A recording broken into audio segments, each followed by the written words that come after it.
Magandang umaga, ako si Richelle Redota from Pisowa 1. Ngayon, ibabahagi ko ang aking mga nalalaman tungkol sa First Mass in the Philippines.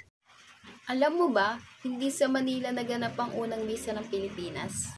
Sa Limasawa, Leyte talaga nangyari ang unang misa noong March 31, 1521, kasama ang expedition ni Ferdinand Magellan. Ito ang kauna-unahang Kristiyanong pinagdiriwang sa bansa. Mahigit 500 taon na ang nakalipas. Dumalo rin ang ilang lokal na pinuno.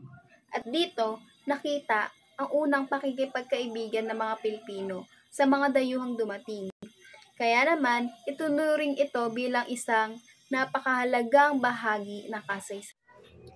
Imagine, kung nandun ka, alam mo ba, ang misa na ito ang nagbukas ng pintuan sa paglaganap ng Kristyanismo sa buong Pilipinas.